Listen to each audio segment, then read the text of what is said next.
Welcome to this Crystallize live stream. My name is Bård, and today we have Vasil with us, which is lead frontend here at Crystallize. Hey everyone, I'm really happy to join board today.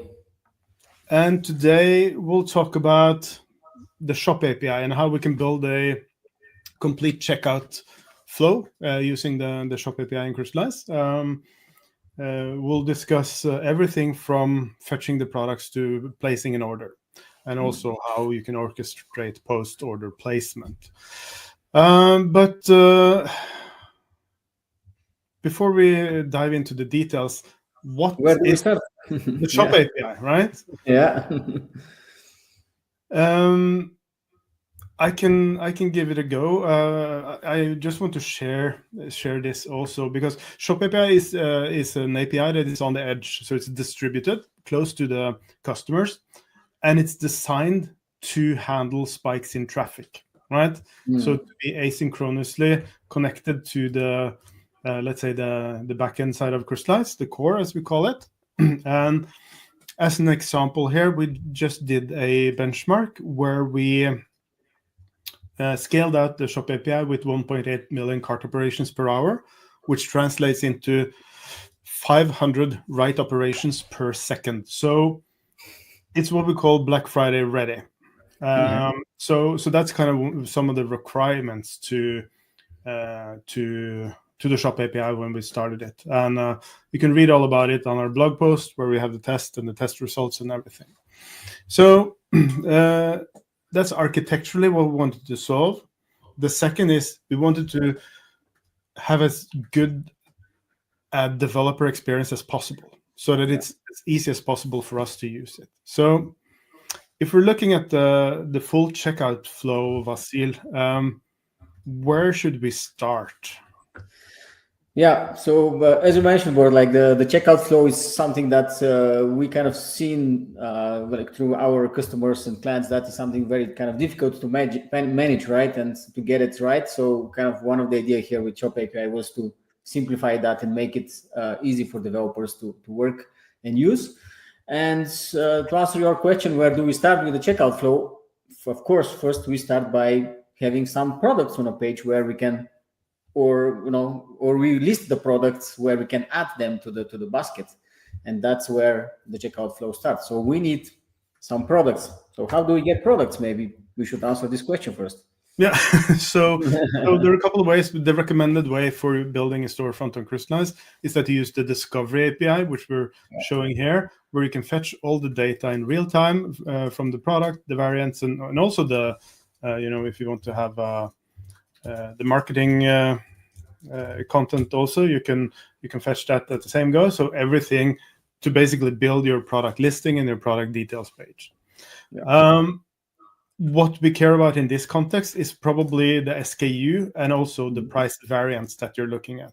Yeah, we typically recommend using at least two product variants, price variants for a given market. So often a compare at or a retail price and a sales price. So that's basically what we're fetching here. We have the SKU, we have the name, and we have the different prices. Two different price variants, what we're seeing here. What you're saying, retail and sales. For Norwegian, I guess NO refers to Norwegian. Yeah, in this case, it doesn't say sales, no price. It's short for Norway, yeah. That's good. So that's kind of what you use to generate your product page and get the products that are ready to be added to the cart. So before we get started, the Shop API, just as an overview here, I'm not sure, maybe you want to give a short description of this, Vasil, in terms of what we have here.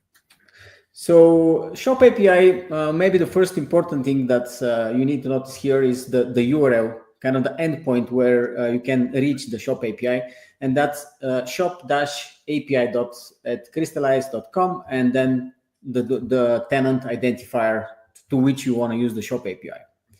And here with Shop API, as you can see on the screen, we have several different endpoints or kind of sub areas which deal with different parts of the checkout. For example, the cart endpoint is what we use to manage the cart, right? We can hydrate here the cart, place the cart. So kind of everything that we need to do from the storefront with the cart. The cart admin, the second endpoint here, this is what is actually allowing admins to set up the cart. So this is the place where you can set your promotions, for example, right? You define your promotions at this endpoint, for example. Then we have orders. That's where the one place where from the checkout you can place an order. You can create an order right away. This is dealing with orders. Then we have subscriptions, kind of the same idea. Customers, because orders quite often are connected to customers, right? So this is again the one place where we can connect the checkout, the customer, and the order all together. And we have the log endpoint in the end. Yeah. So what's important here to say, as you mentioned, that this is async, right? So and it's made to be fast, so it's served from the edge.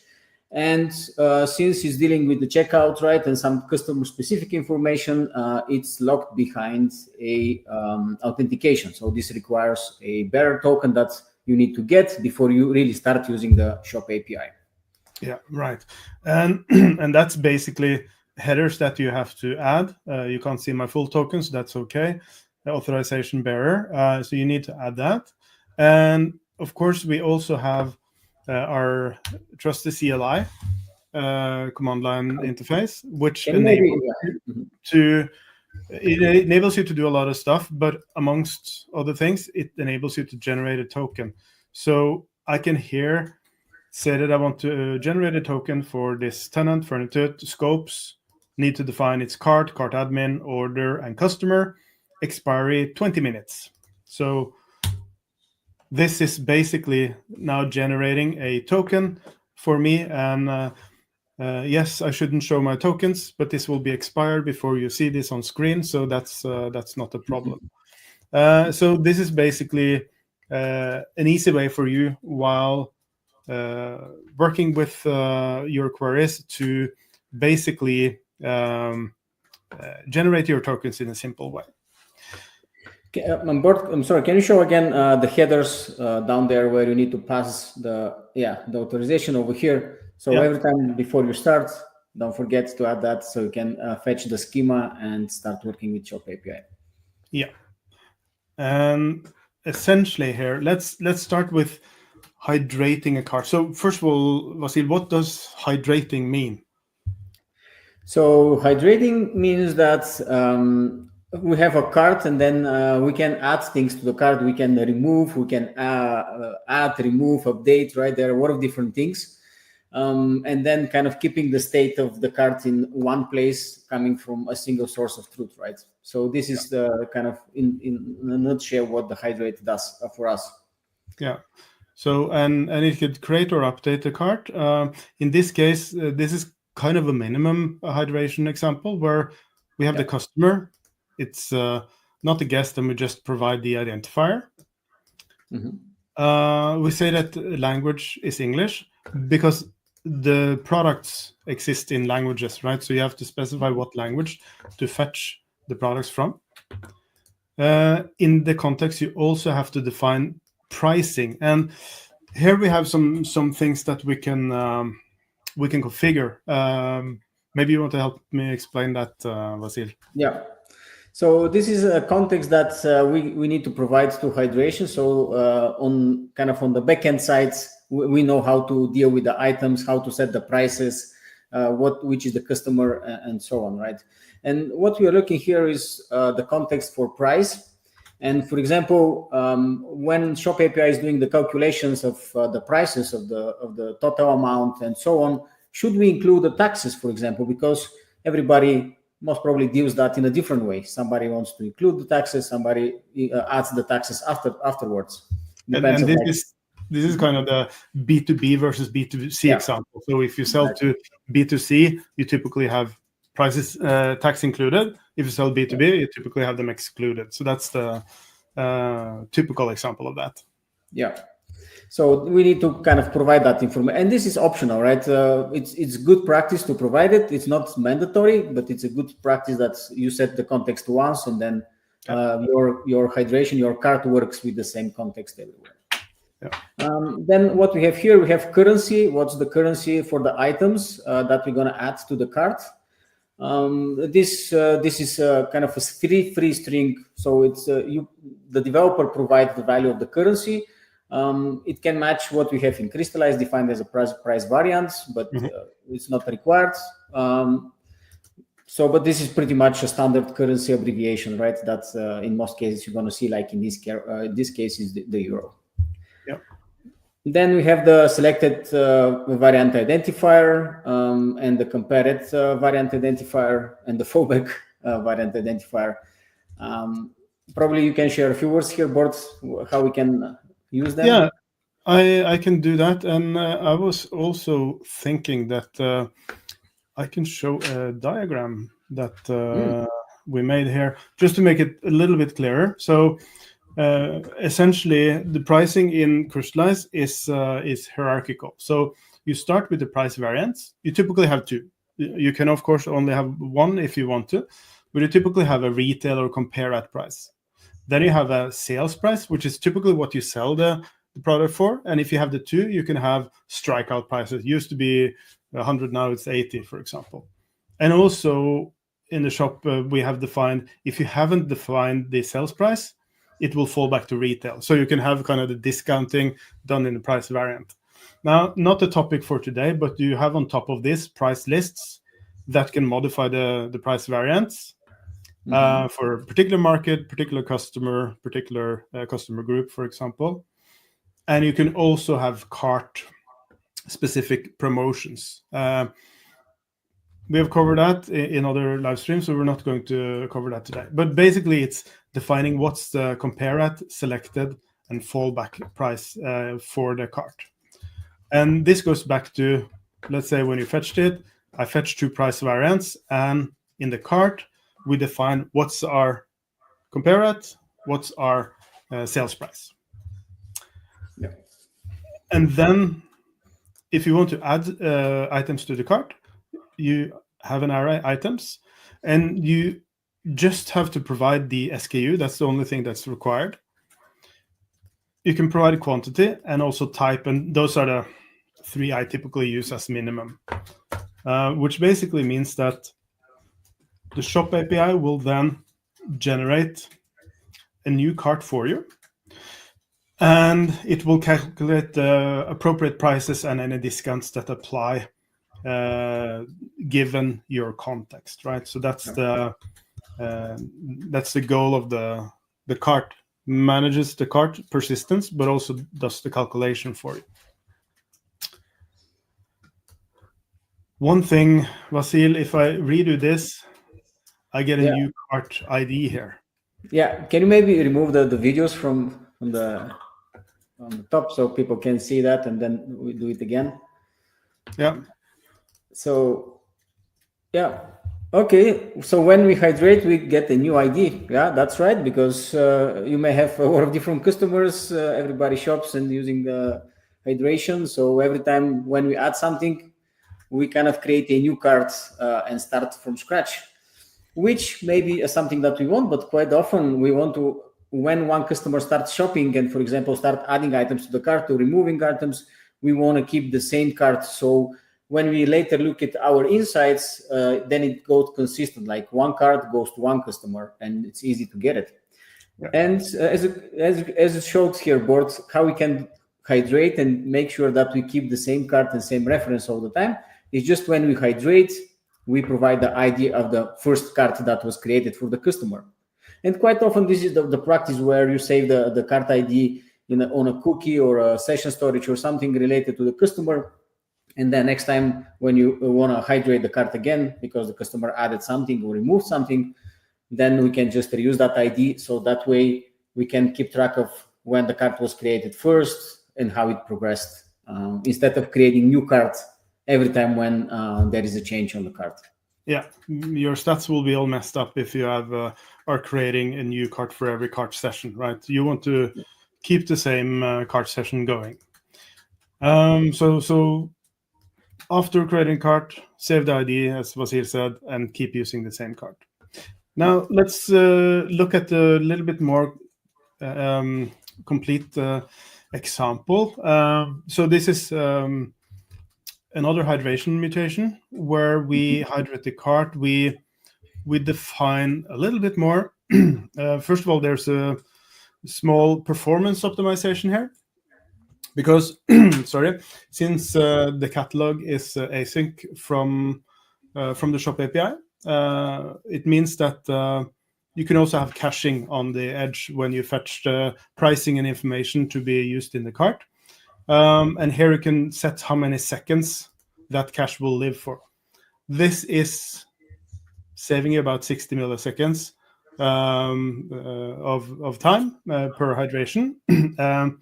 Normally, that's not an issue, but if you have high traffic and you don't change your product details or pricing that often, typically during Black Friday, for example, you can optimize the performance even better here. So that's like a nerdy little performance optimization part.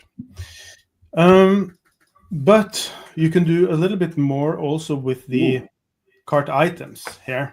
So here we just added a few more items. We added some plants and we've added some furniture.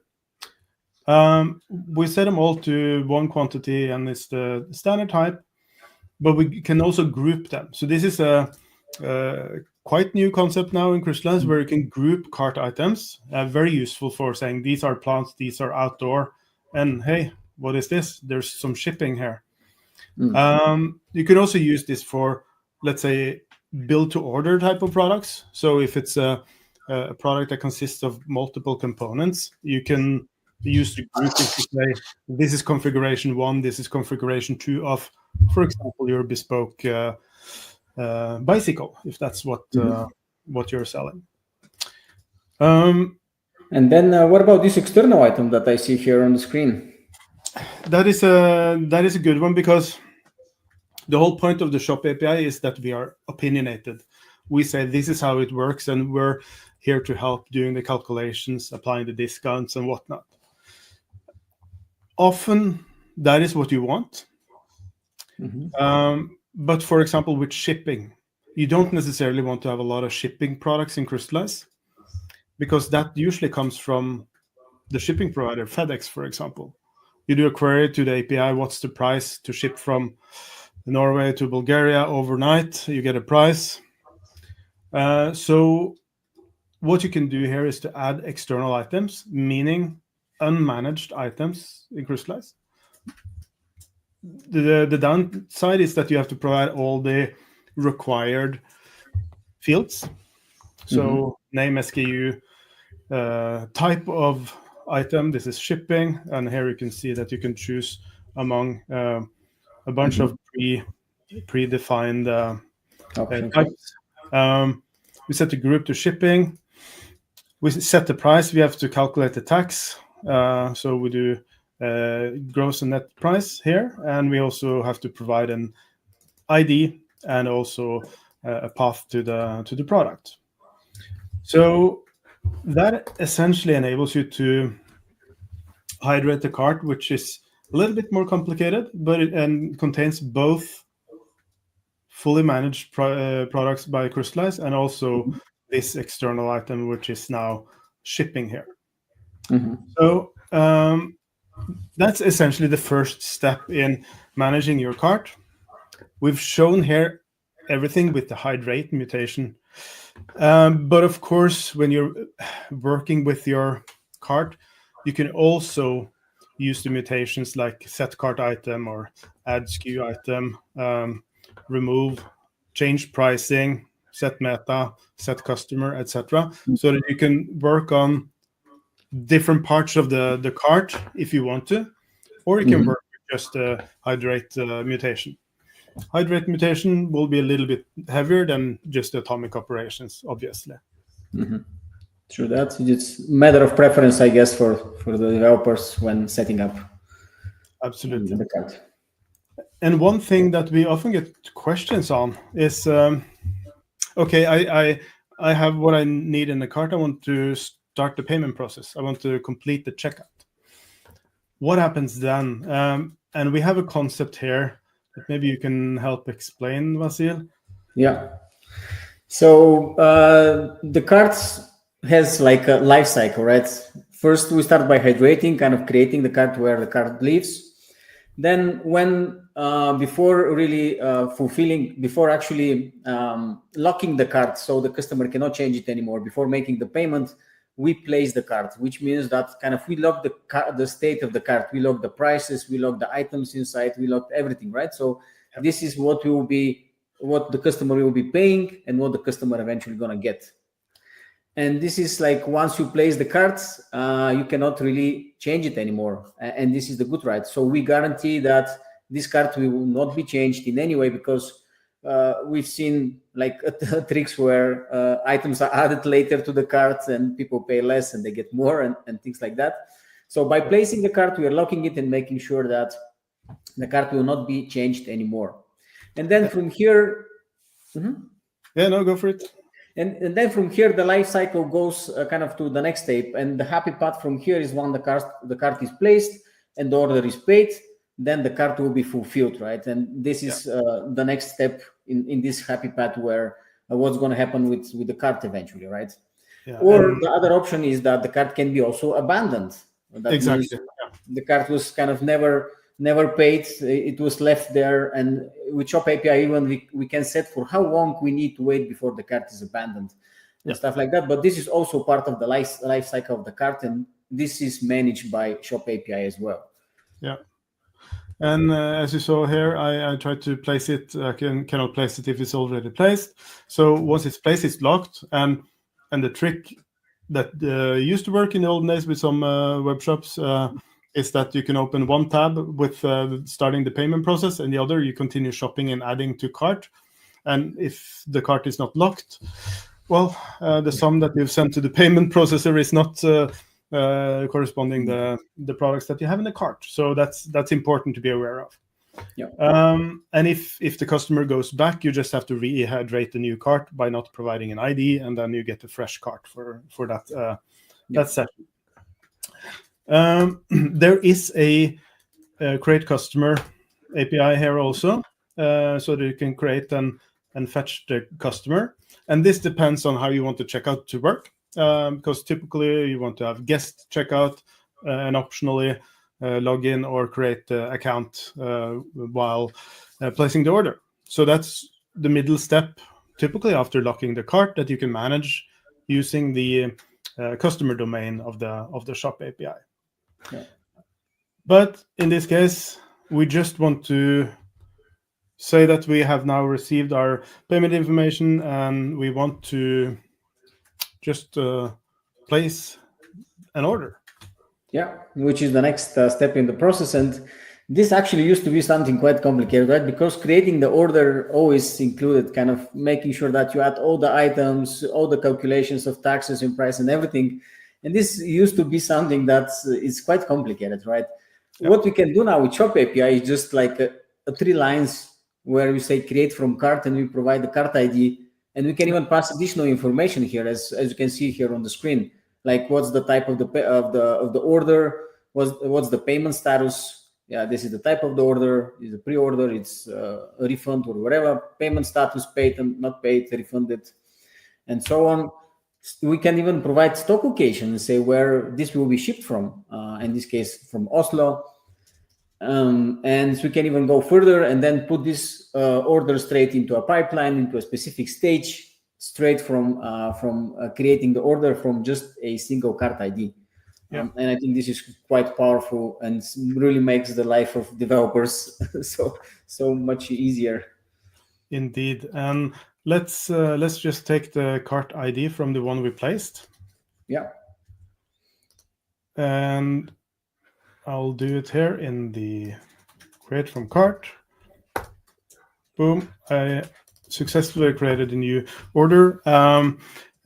Just to mention also the stock location here. This is where you want to ship it from, but also this is typically what you use if you want to have an in-store pickup. You just define the location and then you send it to the corresponding pipeline so that it's picked up in store Oslo or store Stockholm or wherever you might have physical stores to manage the in-store pickup. So what we have here then is an order being placed in Crystallize, just to see how it looks like. And here we have the UI where you see the order on the left-hand side. We have our plants, we have our outdoor furniture, our FedEx shipping. We see that the order is grouped, and this is the grouping where we have the plants here, we have the outdoor furniture, and we have a shipping section here. Yeah. So this basically enables you to organize the cart a little bit, and in this case, organize basically what's on the order and how it's visually displayed and grouped. And we also see here stock location. We see the type is standard and the status is paid, currency is euro, etc. So all the things that we provided during the checkout flow. And there's more, of course, you can provide. We just want to show you a couple of ways around the happy path. One thing to mention also is that once an order is placed in Crystallize, it's managed with what we call fulfillment pipelines. Now, we added this product to a home delivery pipeline and in the initial state here.